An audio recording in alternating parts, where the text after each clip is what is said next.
And when you were a kid and wanted to act and somebody friggin' took the Yeah. time out of their lives to like get you where you are today. Like I had so many helpers along the way, so many great people give me time and Yeah. give me attention and see things in me and harness those things and teach me how to bring those things out of myself.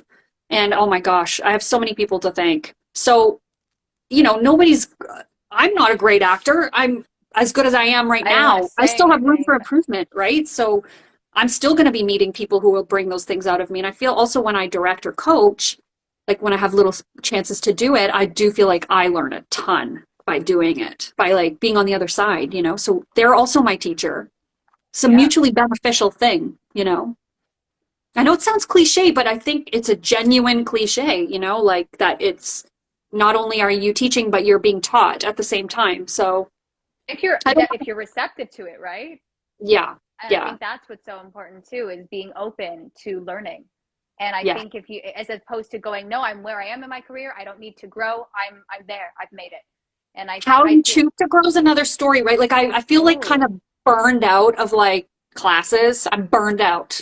yeah, Like I can I, see that. I don't want to go to another class. That sounds horrible, but like I'm over it. I've done a lot of freaking classes and I really just need to learn a different way now. And I was talking to Yeah. Marcus about like things I could do. I was like, well, I used to dance, I used to sing, I used to be really interested in mask work, clown work, things like that. All of those things feed, whatever creative thing we end up doing, right? Right. So I'm like, maybe I should start parlaying things into other things again, like other aspects of acting, or just practice more, like somehow find a way to just get up and do stuff.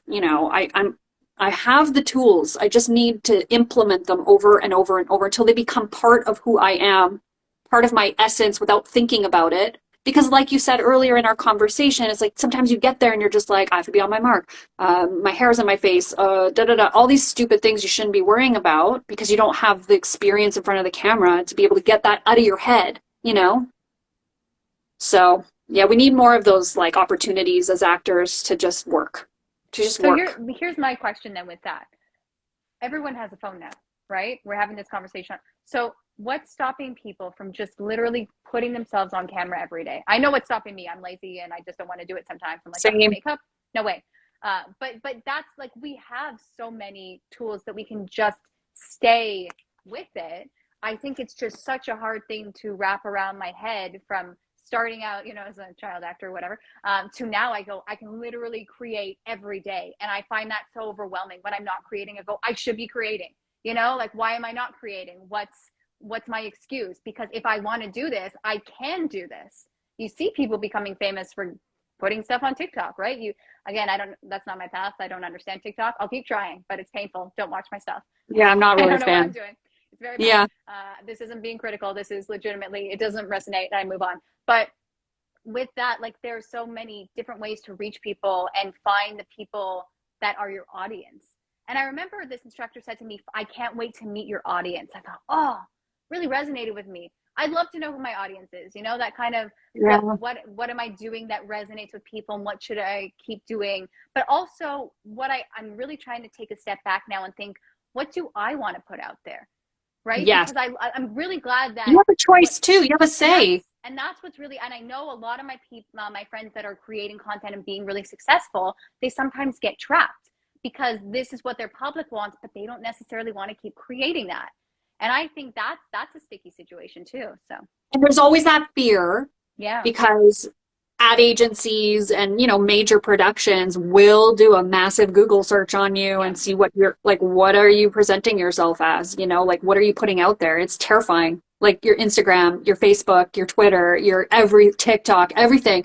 Like you could book a major brand commercial as a spokesperson and mm-hmm. then they're like, no, we're dropping you because you posted something controversial or retweeted a tweet on Twitter that is a little too political and they don't want you as their spokesperson and you just missed out on like a salaried job as an actor for 5 years, Yeah.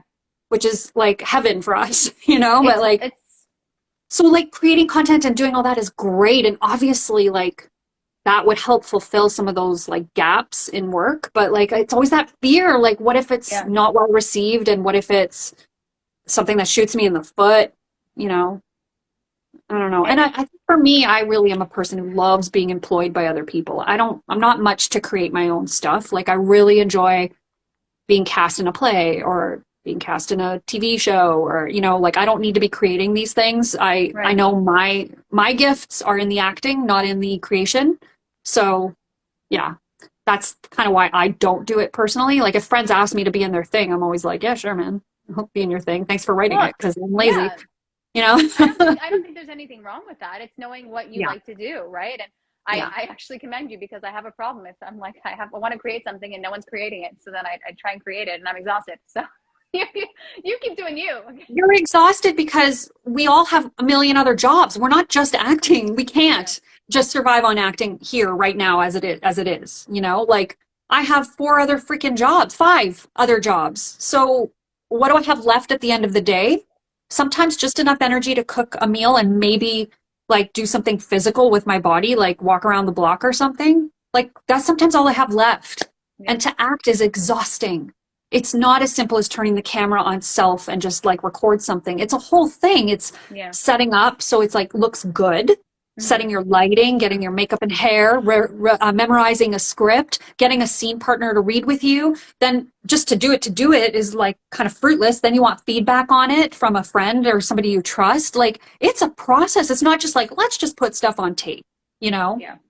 It's a whole process. So I can see why it's, not getting done like vigorously by actors.